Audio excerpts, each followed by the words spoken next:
अगर दुनिया का से जिंदा बुदे আবুল কাসেম মোহাম্মদ জিন্দা বুদে। আজকে হয়তো এখন এটা বুঝবেন না, মসজিদে আসলে কি দাম, মরণের পরে বুঝবেন। বাঁচবো গ্যারান্টি আছে নাকি? কিন্তু মরার গ্যারান্টি আসেনি। আরে গ্যারান্টি মানে কি? এখন মসজিদ থেকে বাইরে তো পারবো, নিশ্চয়তা। একজন ইচ্ছা করলে থাকতে পারতেন, তিনি মোহাম্মদ রাসূলুল্লাহ सल्लल्लाहु अलैहि वसल्लम। अगर दुनिया का से जिंदा बुदे আবুল কাসেম মোহাম্মদ জিন্দা বুদে। যদি থাকতে চাইতেন বিশ্বনবী থাকতে পারতেন, যেহেতু বিশ্বনবী থাকতে পারে নাই, আমার আপনারও থাকার কোনো সুযোগ আরো জোরে বলেন। এজন্য আল্লাহ পাক বলেন, বান্দা সব বুইলা গেল, মরণকে বুইলা যেও না। কুল্লু নাফসিন যায়িকাতুল মাউত। আল্লাহ নবী বলেন, ইয়াকিফু আলাল বাব খামসা মাররাতিন। প্রত্যেকটা মানুষের নিকট দৈনিক 5 বার আঙ্গুল দেখান। কয়বার? কষ্ট হয়? রাসূল বলেন, ইয়াকিফু আলাল বাব খামসা মাররাতিন। প্রত্যেকটা মানুষের সাথে দৈনিক 5 বার আজরাইল আলাইহিস সালাম সাক্ষাৎ করে, হে বান্দা, তোর মরণ। আমার সাথে আজকে 5 বার, আপনার সাথেও 5 বার, সবগুলি মানুষের সাথে 5 বার। ইয়াকিফু আলাল বাব খামসা মাররাতিন। প্রত্যেকটা মানুষের দরজায় দৈনিক 5 বার করে আজরাইল আলাইহিস সালাম সাক্ষাৎ করে। তাহলে আমি আপনি মরণকে বুইলা গেল, আজরাইল কিন্তু বুইলা যায় না, আল্লাহ বুইলা যায় না। যখন আমার মরণের সময় হবে, একটা সেকেন্ডও বেশ কম হবে হইতে পারে আগামী দিনের এই মুহূর্তে আমি দুনিয়ায় থাকবো না। আল্লাহ পাক বলেন, দুনিয়াতে যারা যাইবা, জান আর মাল, এই 2 জিনিস যারা আমি আল্লাহরে দিবা, আমি আল্লাহ তাদেরকে আমার জান্নাত দিয়ে দিব। সুবহানাল্লাহ। কি দিবে? আমার কথা না, আল্লাহ। ইন্নাল্লাহা আশতারা মিনাল মুমিনিনা আনফুসাহুম ওয়া আমওয়ালাহুম বিআন্না লাহুমুল জান্নাহ। আল্লাহ তাআলা বলেন, 2 জিনিসের বিনিময়ে আমি আল্লাহ জান্নাত বিক্রি করছি। 1 নাম্বার জিনিস হলো জান, 2 নাম্বার জিনিস হলো মাল। কারণ জান আর মাল, এই 2 জিনিসের মালিক প্রকৃতপক্ষে কে? এ আমানত চন্দে রোজে নজদে মাস দর হাকিকত মালিকে আর সেই খোদা। এই মালের মালিক হলো আল্লাহ, আমার আপনার কাছে আমানত।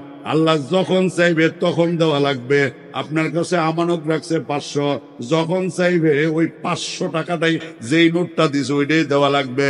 আল্লাহ পাক বলে, বান্দা, তোমার কাছে আমানত মালিক আমি আল্লাহ, ঠিক কিনা বলেন? ওই আল্লাহ বলে, আমি আল্লাহর রাস্তায় তোমরা খরচ করো। কার রাস্তা? এই যে ওয়াজ মাহফিল হয়, হালকায় জিকির হয়, চরমনায় বড় বড় মাহফিল হয়, সারা বাংলাদেশে বড় বড় তাফসীরুল কুরআন মাহফিল হয়। আসলে এগুলি ওই যে রাসূল বলছেন, কুল্লু দাঈফিন মুতাদাঈফিন। জান্নাতে নজর করে তাকায়া দেখলাম, দুর্বল থেকে অতি দুর্বল, সমাজের একেবারে গরিব মানুষগুলি আল্লাহর জান্নাতে আছে। সুবহানাল্লাহ। এরকম দুর্বল মানুষগুলি টাকা দিয়ে ওয়াজ মাহফিল বেশিরভাগ হয়। শুধু বড় লোকের টাকা দিয়ে ওয়াজ মাহফিল খুব কম হয়। বড় লোক যে টাকা দেয় না এমন না, কিন্তু সব বড় লোক দেয় না, সব বড় লোক মাহফিলও আছে না, সব বড় লোক মাহফিল পছন্দ করে না, ঠিক কিনা বলেন? তার বিল্ডিং এর উপরে মাইক দিবে, এটাও সহ্য করতে পারে না, ঠিক কিনা বলেন? আবার বহু বড় লোকের চট্টগ্রামে আসে, যাই বলে, ভাই কুয়াকাটা হুজুরে আইনা দেন, একটা মাহফিল করামো, যা লাগে আমি দিব। সরমনের হুজুর আইনা দেন, মাহফিল করামো, যা খরচ লাগবে আমি দিব। অমুক মাওলানা সাহেব আইনা দেন, যা খরচ লাগে আমি দিব। সেও বড় লোক, সেও বড় লোক, 2 বড় লোকের অবস্থা 2 ধরনের, কথা বলেন ঠিক কিনা? এই জন্য হুজুর চলে আসবেন, সময় নাই। এই মজলিসে কে আসেন যে হুজুর এই বৃষ্টি বাদল, এর মধ্যেও যেহেতু আলহামদুলিল্লাহ কর্তৃপক্ষ হাল ছাড়ে নাই, অনেক খরচ। 2-4 মিনিটের মধ্যে কোন আল্লাহর বান্দা আছেন, একজন আসেননি যে হুজুর আমি আমার মা বাপ মর্দেগান কবরবাসী আত্মীয় স্বজন মাগফিরাতের জন্য, পরকালে আমার নিজের নাজাতের জন্য আমি 5,000 টাকা আমি কষ্ট পরিশ্রমের টাকা থেকে দান করলাম। 5,000 যা কোনো ব্যাপারে না। এমন কে আছেন হুজুর আমি 2,000 টাকা দান করলাম? এমন কিছু আল্লাহর বান্দা কারা আছেন কমপক্ষে 1,000 টাকা আমি মুসাফিরের হাতে দান করবেন, 3 ব্যক্তির দোয়া কবুল হয়। রসুল বলেন এর মধ্যে এক ব্যক্তি হলো মুসাফির। আমি মুসাফির, আমি কি মুসাফির। দোয়া চাইয়া নেওয়া লাগে না, দোয়ার কাম করলে দরজা ভাঙ্গা দোয়া বসে। কি কথা ঠিক কিনা বলেন? সর্বপ্রথম কে আছেন যে হুজুর আমি 1000 দিলাম, 2000 দিলাম, 5000 দিলাম, খুব তাড়াতাড়ি, দেরি করার সুযোগ নেই, হুজুর 10টায় আসবে, তার মানে 3 মিনিট আছে, তাড়াতাড়ি।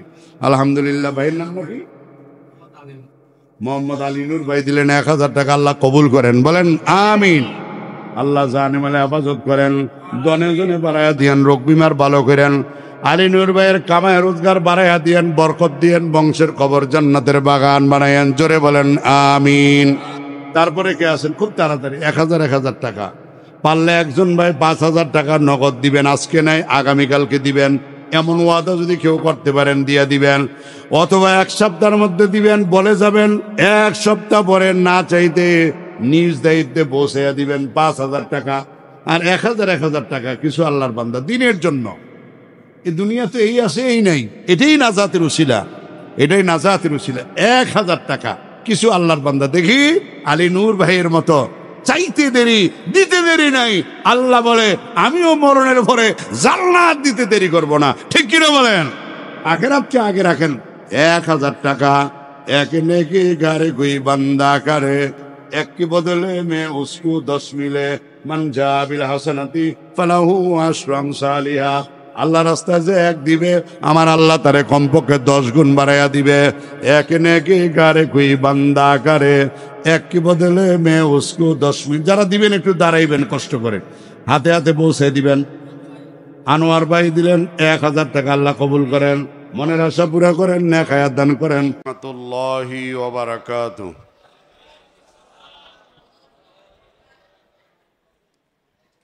আলহামদুলিল্লাহ,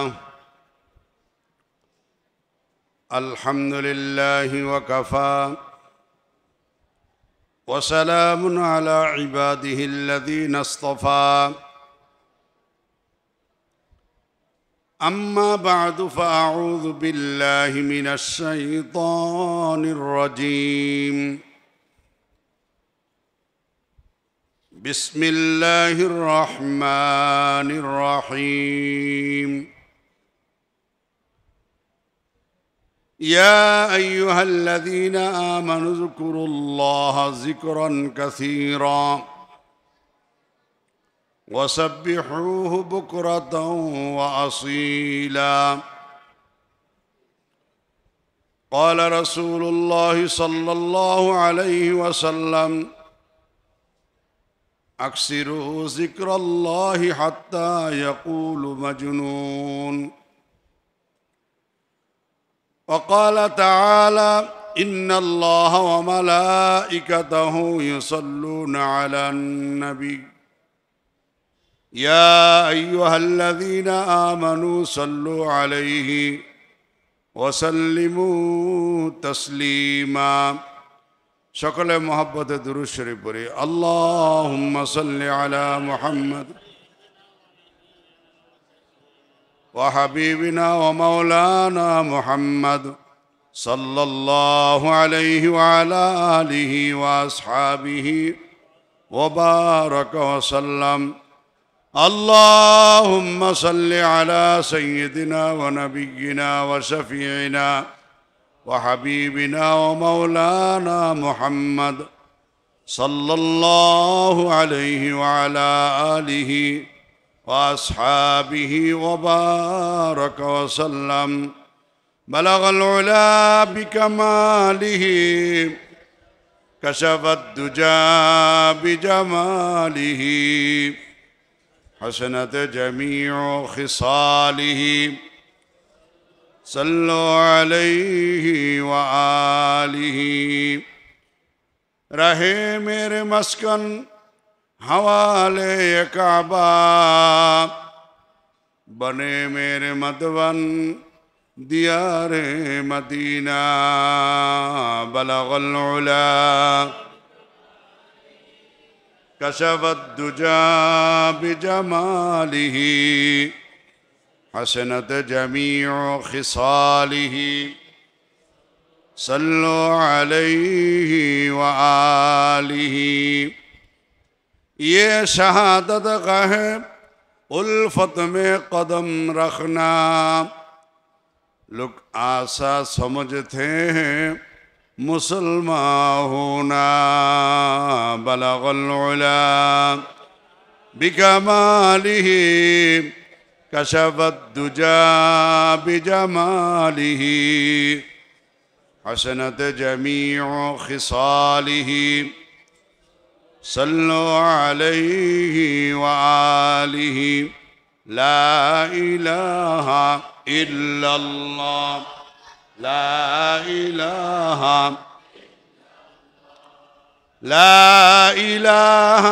الا اللہ لا الہ الا اللہ لا الہ الا اللہ لا الہ الا اللہ لا الہ الا اللہ لا الہ الا اللہ لا الہ لا الہ الا اللہ لا الہ الا اللہ لا الہ الا اللہ لا الہ الا اللہ لا الہ الا اللہ لا الہ لا الہ الا اللہ لا الہ لا الہ الا اللہ محمد رسول اللہ صلی اللہ علیہ وسلم বাংলাদেশ মুজাহিদ কমিটি 14 নং ওয়ার্ড শাখা কর্তৃক আয়োজিত আজকের ওয়াজ মাহফিল ও হালকা জিকিরের অত্যন্ত শ্রদ্ধাভাজন সভাপতি আজকের মাহফিলের সম্মানিত প্রধান বক্তা খতিবুল উম্মাহ আলহাজ হযরত মাওলানা হাফিজুর রহমান সিদ্দিকী সাহেব দামাত বরকাতুহুল আলিয়া আমার সামনে বসা আল্লাহ পাকের বান্দা হুজুর পাক সাল্লাল্লাহু আলাইহি ওয়াসাল্লামের উম্মতগণ পর্দার অন্তরালে অবস্থানরত আমার সম্মানিতা মা ও বোনেরা মহান আল্লাহ সুবহানাহু ওয়া তাআলার দরবারে লাখ কোটি শুকরিয়া যিনি আমাকে আপনাকে অত্যন্ত দয়া করে মায়া করে আজকের এই রহমতি বরকতি জান্নাতি ময়দানে ওয়ারাসাতুল আম্বিয়াদের মজলিসে অসংখ্য অগণিত মানুষ থেকে যাচাই বাছাই করে আপনাকে আমাকে আসার বসার তৌফিক দান করেছেন অনেকে আসতেছে আসবে শুকরিয়া দান সকলে একবার বলি আলহামদুলিল্লাহ আপনারা যারা বসতে পারলেন খুশি না বেজার আমাদের এই বসাতে লাভ না ক্ষতি গুনাহ নাকি সওয়াব সকলে বলেন কিন্তু এটা বোঝার মতো মানুষের সংখ্যা আমাদের সমাজে খুব কম একেবারেই কম আচ্ছা আমি জানতে চাই আজকে যদি কারো মেয়ের বিয়ের অনুষ্ঠান হইতো বৃষ্টির কারণে আপনি সব আয়োজন করছেন রান্না বান্নাও শেষ বরযাত্রীও আসছে আপনি কি ঘরে বসে থাকতেন কি বলেন আপনি মনে করেন সেই আয়োজক ঘরে বসে থাকতেন বৃষ্টি আমাদের কোনো কিছুই বাধা দিয়ে রাখতে পারে না কিন্তু নামাজ ওয়াজ মাহফিল এগুলি অনেক ক্ষেত্রে বাধা হয়ে দাঁড়ায় তো এই জন্য আপনারা যারা এই বৃষ্টি অপেক্ষা করে প্রথমে মাঠে তারপরে রাস্তায় তারপরে আল্লাহ পাকের নিকট দুনিয়ার মধ্যে সবচেয়ে প্রিয় জায়গা আহাব্বুল বিলাদি ইলাল্লাহি মাসাজিদুহা আমার আল্লাহর নিকট দুনিয়ার মধ্যে সবচেয়ে প্রিয় জায়গা হলো মসজিদ। বলেন সুবহানাল্লাহ। তো মাঠ থেকে রাস্তা, রাস্তা থেকে মসজিদ, আপনারা খুশি না বেজার? আরো জোরে বলেন খুশি না বেজার? কারণ আল্লাহ বলেন আমার নিকট সবচেয়ে প্রিয় জায়গা হলো মসজিদটা। আর আমরা এখন মাহফিলের চলতেছে মসজিদে। ওয়াবগাদুল বিলাদি ইলাল্লাহি আসওয়াকুহা, আর আল্লাহর নিকট সবচেয়ে নিকৃষ্ট জায়গা হলো বাজার। কিন্তু আমার আপনার কাছে মসজিদে আসলে মনে হয় যেন জেলখানার আসামি, বের হইতে পারলে হইল, ঠিক না? আমরা ছোট্ট সময় দেখছি আমাদের মা চাষিরা হাঁস মুরগি পালে, যে সকালবেলা যখন দরজা খুলে দেয় তখন মুরগির বাচ্চা, বড় মুরগি, এরা খোয়ার থেকে কোনো জায়গা, আমরা খোয়ার বলে, আপনারা কি বলেন জানি না, হাঁস মুরগি যে রাখে আতাল বলে অনেকে, বা মুরগির ঘর, দরজা খুলে দিলে এরা ভিতর থেকে বের হয়ে ডানা ডোনা নাড়া দিয়া এমন এক আনন্দ উল্লাস প্রকাশ করে, মনে হয় যেন যাবজ্জীবন কারাদণ্ড থেকে মুক্তি পেয়েছে। কি বলেন? আমাদের মুসল্লিদের অবস্থা হইল, সকলে না বেশিরভাগ, মসজিদে আসলে মনে হয় জেলখানায় আসে। সালাম ফিরেতে দেরি, আরেকজনের কান্দে ভাড়া দিয়া বাইরেতে দেরি নেই। বাইরে কিন্তু অন্য কোনো কাজ নেই, দোকানে বসা, চা দোকানে। কারণটা কি? আপনি যদি মনে করেন যে সব গরিবরা মসজিদে আসে, এদের তো আর কোনো কাজ নেই, আমার মেল ফ্যাক্টরি, ইন্ডাস্ট্রি, বাড়িঘর, দালান কোঠা, অট্টালিকা সব আছে, ব্যবসা বাণিজ্য। আপনি যদি মনে করেন গরিবরা সরমনায় যায়, গরিবরা নানুপুর যায়, গরিবরা ইস্তেমায় যায়, গরিবরা ওয়াজ মাহফিলে যায়, আপনি যদি ধারণা পোষণ করেন আমি তো বাড়ির মালিক, আমি যাবো কেন, তাহলে আপনার কপালটা খারাপ। কি কথা বলেন না কেন? কারণ আপনি দেখতেছেন গরিব মানুষগুলি মসজিদে, আপনি দেখতেছেন গরিব মানুষগুলি মাহফিলে। আল্লাহর হাবিব সাল্লাল্লাহু আলাইহি সাল্লাম বলেন যে না, আমি রসুল দেখি এই গরিব মানুষগুলি আল্লাহর জান্নাতে। গরিব মানুষ কোথায়? আরো জোরে বলেন। রাসূল কারীম সাল্লাল্লাহু আলাইহি সাল্লাম আত-তালাতু ফিল জান্নাহ, নবীজি জান্নাতের মধ্যে উকি দিলেন। আপনারা কি উকি দেওয়া বোঝেন? উকি মানে পায়ের আঙ্গুলে ভর করে কেল্লা আলগি দিয়া মাথা উঁচু করে কারো ঘরের দিকে, পর্দার দিকে, কারো বাড়ির দিকে এইভাবে তাকানো, এটাকে উকি বলা হয়। আত-তালাতু ফিল জান্নাহ, নবীজি জান্নাতে উকি দিলেন। উকি দিয়ে নজর করে আল্লাহ রাসূল সাল্লাল্লাহু আলাইহি সাল্লাম তাকাইয়া দেখলেন, ফারাআইতা আকসারা আহলিহাল ফুকারা। নবীজি বলেন আমি নজর করে তাকাইয়া দেখলাম জান্নাতের মধ্যে যে মানুষগুলি আছে এর মধ্যে বেশিরভাগ, অধিক সংখ্যক গরিব মানুষ। আমার কথা না নবীজির? নবীজি। আল্লাহর হাবিব সাল্লাল্লাহু আলাইহি সাল্লাম বলেন, ও সাহাবীরা, আমি কি জান্নাতের অধিবাসী সম্পর্কে তোমাদেরকে বলবো? জান্নাতি মানুষ কারা, কারা জান্নাতে আছে এই সম্পর্কে বলবো কিনা? সাহাবায়ে কেরাম বলেন। রাসূল কারীম সাল্লাল্লাহু আলাইহি সাল্লাম বলেন, কুল্লু দাঈফিন মুতাদাঈফিন। আমি জান্নাতের মধ্যে নজর করে তাকাইয়া দেখলাম জান্নাতের মধ্যে দুর্বল থেকে অতি দুর্বল, সমাজের সবচেয়ে দুর্বল, গরিব, অসহায় মানুষগুলি আল্লাহর জান্নাতে আছে। সুবহানাল্লাহ। এজন্য আমি আর আপনি দেখি গরিব মানুষ মসজিদে, আল্লাহর নবী বলে না না, আমি রসুল দেখি ওই মানুষগুলি আল্লাহর জান্নাতে। নবীজি বলে তোমরা দেখো গরিব মানুষগুলি ওয়াজ মাহফিলে, আল্লাহর নবী বলে আমি নজর করে তাকাইয়া দেখি গরিব মানুষগুলি আল্লাহর জান্নাতে। তোমরা দেখো উজানি সরমনায়, নানুপুর দাওয়াত তবলিগে ইস্তেমার ময়দানে গাড়ি নিয়ে, ব্যাগ নিয়ে দৌড়ায়, চরমনের মাহফিল, অগ্রণের মাহফিল, ফাল্গুনের মাহফিল, আর এলাকায় মুরিদ পাওয়া যায় না, সব চরমনের ময়দানে। আল্লাহর রসুল বলে তোমরা যদিও দেখো মাহফিলের ময়দানে, কিন্তু আমি রসুল নজর করে তাকাইয়া দেখছি এই মানুষগুলি বেশিরভাগ আল্লাহর জান্নাতে আছে।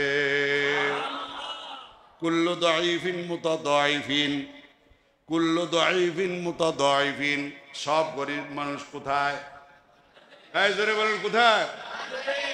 আবার একদল গরিবের মধ্যে ফাঁকা দুনিয়াদার আছে, হ্যাঁ কিন্তু জান্নাতি না। দেখবেন রাস্তায় ভিক্ষুক আছে, বিভিন্নভাবে মানুষের কাছে টাকা পয়সা চায়। ঈদের দিন এক ভিক্ষুক রাস্তায়, কারো কাছে টাকা চায় না, সে বলে ভাই আজকে পবিত্র ঈদের দিন, কিন্তু আমি চোখে কিছুই দেখি না, টাকা চায় নাই। অন্যরা বলে ভাই আমাকে 10টা টাকা দেন, অসহায় 5টা টাকা দেন। এই লোকটা কারো কাছে টাকা চায় না, সে বলে ভাই আজকে ঈদের দিন, আমি কিছুই দেখতে পাই না। সব মানুষের দিলটা সে কাইরা নিছে, আর ঈদের দিন অন্ধ, চোখে দেখে না, টাকা চায় নাই, বাসার কারণে, কথার কারণে মানুষের দিল কেড়ে নিছে। অন্য মানুষগুলি 50 জনে যা পাইছে সে একা তা পাইছে। কিন্তু যে দেখেন তার ধান্দা হলো সারাদিন কোথায় গেলে 10টা টাকা বেশি পাওয়া যাবে, নামাজের খবর নাই। নাই এরকম? এই জোরে বলেন নাই? দোকানের কর্মচারী গরিব মানুষ, নামাজ ছড়ে না, কিন্তু ওই দোকানের মালিক, মার্কেটের মালিক ঠিকই আজান হয়ে গেলে মসজিদে চলে যায়। আপনাদের চট্টগ্রামেও নাই এরকম? কি কথা বলেন না কেন? নাই, হাজারো আছে।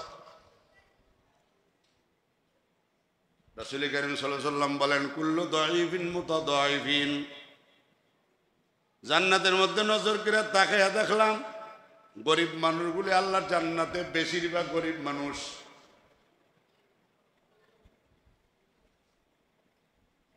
তো আমি আপনি আমরা দুনিয়াতে গরিব, কোনো অসুবিধা নেই, কিন্তু যদি আল্লাহর হুকুম, নবীর তরিকা, আল্লাহ পাকের হুকুম নামাজ, বলেন কার হুকুম? জোরে বলেন। কয় ওয়াক্ত? আমরা তো মাঝে মধ্যে 1 ওয়াক্তই পড়ি, বেশিরভাগ সপ্তাহে 1 ওয়াক্ত, ঠিক না? সপ্তাহে 1 ওয়াক্ত জুমার নামাজ। আল্লাহ রাসূল সাল্লাল্লাহু আলাইহি ওয়াসাল্লাম ইরশাদ করেন বুনিয়াল ইসলাম আলা 50। ইসলামের স্তম্ভ 5টা। কয়টা? 1 নম্বরে কি? কালেমা। বলেন 1 নম্বর কি? 2 নম্বরে নামাজ। 2 নম্বরে কি? ওয়া ইকামিস সালাত, নামাজ কায়েম করা। নামাজ, আমরা নামাজ পড়ি, কায়েম করি না। আমি পড়ি, ছেলে পড়ে না। আমি নামাজ পড়ি, বিবি পড়ে না। আমি নামাজ পড়ি, মেয়ে পড়ে না। আমি নামাজ পড়ি, আমার অধীনস্থ লোকেরা নামাজ পড়ে না। আছে না নাই? ফজরের নামাজে মসজিদে আসলে বোঝা যায় বাবা নামাজ পড়ে, সন্তানরা পড়ে না। দাদা নামাজ পড়ে, নায়নাত কুররা নামাজ পড়ে না। বেশিরভাগ মসজিদগুলিতে বিশেষ করে ফজরের নামাজের সময় বোঝা যায়, ঠিক কিনা বলেন? এটা আমাদের এলাকার অবস্থা। 5-7 জন 10 জন মুসল্লি যা আসে, এর মধ্যে বেশিরভাগই একদম তুরতুরে বুড়া।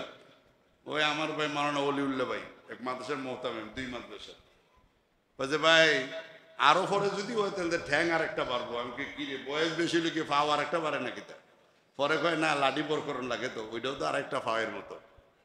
তো এরকম 3 ঠ্যাংওয়ালা মানুষগুলি মসজিদে ফজরের জামাতে বেশি দেখা যায়। কেন ভাই? তার ছেলের উপরে কি নামাজ ফরজ না? কথা বলেন না কেন? আরো জোরে বলেন। ফরজ, কিন্তু নামাজ পড়ে না, বাবাও শাসন করে না। অথবা স্বামীটা নামাজ পড়ে, বিবি নামাজ পড়ে না। নাই? আপনাদের এদিকে মনে হয় এমন নাই? স্বামী নামাজ পড়ে কিন্তু বিবি নামাজ পড়ে না। রাসূল কারীম সাল্লাল্লাহু আলাইহি ওয়াসাল্লাম বলেন 3 নম্বর ওয়া ইকামিস সালাত। 2 নম্বর ওয়া ইকামিস সালাত, নামাজ কায়েম করো। ওয়া ইতাইজ যাকাত, যাকাত দাও। ওয়াল হাজ্জি হজ করো, ও সাওমি রমাদান রমজান মাসে রোজা রাখো। 5টা। কয়টা? এর মধ্যে 2টা ধনীদের জন্য খাস। কয়টা? 2টা। জাকাত দেওয়া, হজ করা। বলেন 1 নম্বরে কি? জাকাত। 2 নম্বরে কি? এটা নেশাব পরিমাণ মালের মালিক যারা, তাদের উপরে ফরজ। আপনি রিক্সাবান, ঠেলাওয়ালা, দিনমজুর, খেত মজুর, টাকা নাই পয়সা নাই, দিনে আনে দিনে খায়, হজও ফরজ না, জাকাতও ফরজ না। কিন্তু বাকি 3টা ওই 10 তলার মালিক আর গাছতলায় থাকে, সকলের উপরে। আরো জোরে কন, আরো জোরে কন। সকলের উপরে ফরজ। কিন্তু ওই 10 তলার মালিক যখন হজ্জে যাইয়া হাজিরা দেয়, কার দরবারে? আল্লাহর দরবারে। বলেন কার দরবারে? লাব্বাইক আল্লাহুম্মা লাব্বাইক, লাব্বাইক লা শারীকা লাকা লাব্বাইক, ইন্নাল হামদা ওয়ান নি'মাতা লাকা ওয়াল মুলক লা শারীকা লাক। বান্দা যখন বলে আল্লাহ হাজিরা দিলাম, আমি তোমার দরবারে হাজিরা দিলাম, আল্লাহর হাবিব সাল্লাল্লাহু আলাইহি সাল্লাম বলেন, ওই যে 2 শ্রেণীর উপরে নামাজ এবং দুই শ্রেণীর মানুষের উপরে 2টা ইবাদত, 1 শ্রেণীর মানুষের উপরে, তারা ধনী মানুষ। জাকাত ফরজ, হজ ফরজ।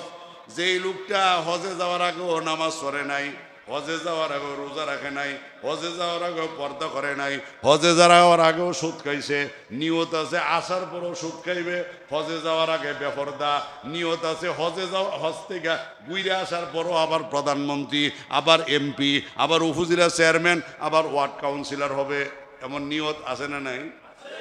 জোরে কন। আমার এক মহাব্বতের ভাই, উনি হজে গেছেন, তো ওনার সাথে ওনার এক মুসল্লি গেছে। ওই আল্লাহর বান্দা 3টা উমরা করে আইসে, বলে হুজুর এবার আমি আলহাজ লিখতে পারবো কিনা?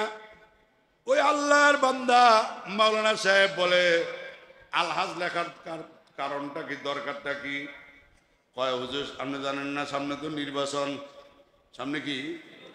কয় আমি মানুষের মুখে মুখে শুনছি, 1বার হজ করলে হাজি, 2বার হজ করলে আলহাজ, 3বার উমরা করলে একটা হজের সমান হইয়া যায়। আমি হজও করলাম, উমরাও করলাম, তাইলে তো আমার আর আলহাজ লিখতে কোনো বাকি নাই।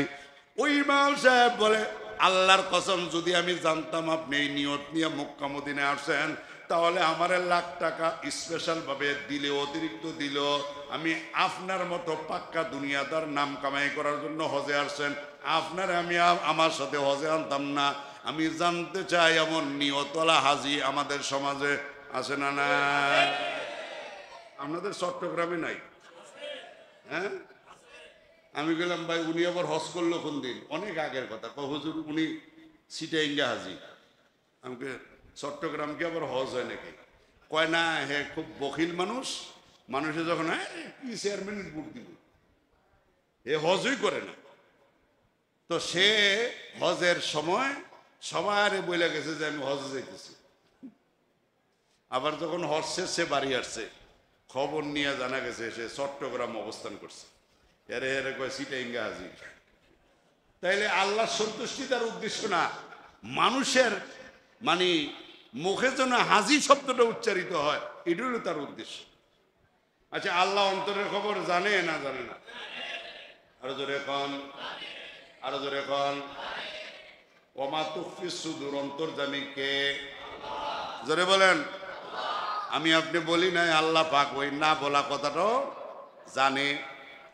এই জন্য নবীজি বলেন, যেই ব্যক্তি হজে যাওয়ার আগে গুনার কাম করছে, নিয়ত আছে হজ থেকে আইসাও করবে, হজে যাওয়ার আগে নামাজ পড়ে নাই, নিয়ত আছে হজ থেকে আসার পরও নামাজ পড়বে না, এই লোকটা যখন হজে যাওয়ার আগে পর্দা করে না, নিয়ত আছে হজ থেকে আইসাও পর্দা করবে না, এই লোকটা যখন যাইয়া বলে লাব্বাইক আল্লাহুম্মা লাব্বাইক, আল্লাহ পাক বলেন লা লাব্বাইক লাকা ওয়ালা সাদাইক, ও বান্দা তোর হাজিরা আমি আল্লাহর দরবারে কবুল হয় নাই, তোর হজের দ্বারা তোর ভাগ্যের কোনো পরিবর্তন হয় নাই। জোরে কর নাউজুবিল্লাহ। আজকের এই ময়দানে আপনাদের কি অসুবিধা হয়? কথা না বললে ভালো হবে, কারণ এমনি তো মসজিদ, আর এসির জন্য যে ডিজিটাল জানালা রাখছে আমাদের শ্বাস প্রশ্বাসে যথেষ্ট কষ্ট হইতেছে। আমার কষ্ট না, আপনাদের কষ্ট হইতেছে। চুপ থাকলে ভালো হয়, আমার কথা বুঝতে অসুবিধা হয়। আমরা চুপ থাকলে কথা শুনতে সুবিধা হবে। আমি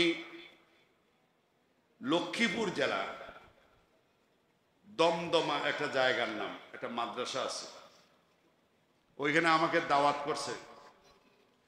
তো চরমনের মাহফিলে যাইতেছি, লঞ্চে মুফতি আসেম সাহেব, যিনি চাটখিল জামিয়া ওসমানিয়া মাদ্রাসার নায়েবে মুহতামিম এবং বাংলাদেশ মুজাহিদ কমিটি নোয়াখালী জেলার সদর,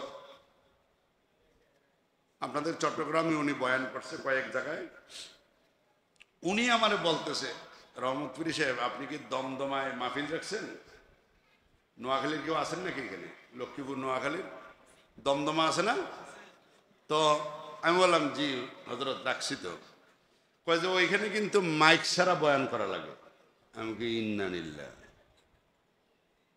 পপুলার মাইকে নেই, এটাও যদি সাউন্ড একটু ডিস্টার্ব করে বক্তার মাথা চান্দি গরম হয়ে যায়, আর আপনি কোন মাইক ছাড়া ওয়াজ করবো, এটা কি গড়ের মাহফিল নাকি? তা হয় না, পুরা মাঠ লুকে লুকারণ্য, তো মাইক ছাড়া ওয়াজ করবো কিভাবে? কয় আল্লাহ পাকের অশেষ রহমত, কেউ কথাবার্তা বলে না, বক্তার কথাটা একেবারে শেষ মাথায় যে আছে সেও শুনে। তবে দাওয়াত দেওয়ার আগে এরা একটু গলাটা মোটা সোটা চাইয়ে দাওয়াত দেয়। আমি বুঝাইতে চাইছি এটা, আপনারা যদি চুপ থাকেন আশা করি কষ্ট হবে না, আর যদি নিজেরও একটু ফিস ফিস করেন তাহলে মসজিদে বয়ান শোনা দূরের কথা, বসেই থাকা যাবে না। রাগ করছেন? তো রাসূল কারীম সাল্লাল্লাহু আলাইহি ওয়াসাল্লাম বলেন, হজে যেয়ে যখন হাজিরা দেয়, লাব্বাইক আল্লাহুম্মা লাব্বাইক, লাব্বাইক লা শারীকা লাকা লাব্বাইক, আল্লাহ পাক বলেন লা লাব্বাইক লাকা ওয়ালা সাদাইক, তোর হাজিরা আমি আল্লাহর দরবারে কবুল হয় নাই, হজের দ্বারা তোর ভাগ্যের কোনো পরিবর্তন হয় নাই। নাউজুবিল্লাহ বলেন। উদ্দেশ্য হলো আপনারা যারা মাহফিলে আসছেন এত কষ্ট করে, রাস্তায় বৃষ্টি কাদা পানি, আমাদের নিয়ত থাকতে হবে, ইন্না সালাতি ওয়া নুসুকি ওয়া মাহইয়ায়া ওয়া মামাতি লিল্লাহি রাব্বিল আলামিন। আল্লাহ পাক যেমন বলেন, নবীজি আপনিও বলেন, নিশ্চয় আমার নামাজ, আমার কুরবানি, আমার জীবন, আমার মরণ কার জন্য? আমি বয়ান শুনতে আসছি কার জন্য? না কুয়াকাটার হুজুরে আমার বালা কইবে এই জন্য? হ্যাঁ, আরে কুয়াকাটার হুজুর বালা কইলে আমার লাভ কি? চরমনার হুজুর আমার ভালো কইলে লাভ কি? নিয়ত যদি গলত থাকে আর আল্লাহ যদি অসন্তুষ্ট থাকে, এই বালার দ্বারা আমার কোনো লাভ হবে না। তো এই জন্য নিয়ত হলো যে আমি আল্লাহর সন্তুষ্টির জন্য এখানে আসছি, কিছু কথা শুনবো, আল্লাহ পাক যেন এই উসিলা আমাকে হেদায়েত দান করে। বলেন আমিন। আরো জোরে বলেন আমিন। আসলে কোন কথায় কোন কাজে আল্লাহ পাক কাকে কিভাবে ক্ষমা করে দিবেন আল্লাহ পাক ছাড়া কেউ জানে না। রাসূল কারীম সাল্লাল্লাহু আলাইহি ওয়াসাল্লাম একদিন আয়েশা সিদ্দিকাকে বলে, হে আয়েশা, আজকে তুমি যা চাইবা আমি তোমার তা দিব। সুবহানাল্লাহ। আজকে তুমি যা চাইবা আমি তা তোমার দিয়ে দিব, কি চাইবা বলো। তো উনি চিন্তা করলেন, নবীজির কাছে কোনটা চাইয়া ঠইকা যায়, আমার আব্বাজানের সাথে একটু পরামর্শ করলে ভালো হয়। সুবহানাল্লাহ। আমার আব্বার সাথে একটু, আব্বাকে জানেন তো, খলিফাতুল মুসলিমিন হযরত আবু বকর সিদ্দিক রাদিয়াল্লাহু তাআলা। উনি যে বলেন, আব্বা যান, রাসূল কারীম সাল্লাল্লাহু আলাইহি সাল্লাম বলছেন আমি যা চাইব তা দিবে, কি চাওয়া যায় একটু বলেন। আবু বকর সিদ্দিক রাদিয়াল্লাহু তাআলা বলে, তুমি যাইয়া বলো, ওগো নবীজি, মেরাজে আপনি গেলেন, লম্বা কথা আল্লাহর সাথে আপনার হয়েছে, এমন কোন কথা আসেনি যে কথাটা এখনো পর্যন্ত দুনিয়ার কোনো মানুষের কাছে আপনি বলেন নাই? ওই কথাটা আমি জানতে চাই। সুবহানাল্লাহ। আপনার সাথে তো অনেক কথা হয়েছে, এমন কোন কথা কি আছে যেই কথা আপনি কোনো মানুষের কাছে বলেন নাই? এই কথাটা আমি জানতে চাই। আর আয়েশা, নবীজি যখন ওই কথাটা বলবে, তুমি সর্বপ্রথম আমার কাছে এসে বলবা। সুবহানাল্লাহ। আম্মা জান আয়েশা দৌড়ে গেলেন, ইয়া রাসূলুল্লাহ, ইয়া হাবিবাল্লাহ, আমি জানতে চাই। মেরাজে গেলেন, মেরাজ থেকে আসলেন, লম্বা কথা হইল, আপনার মাহবুবে হাকিকি আল্লাহ পাকের সাথে অনেক লম্বা কথা হইছে।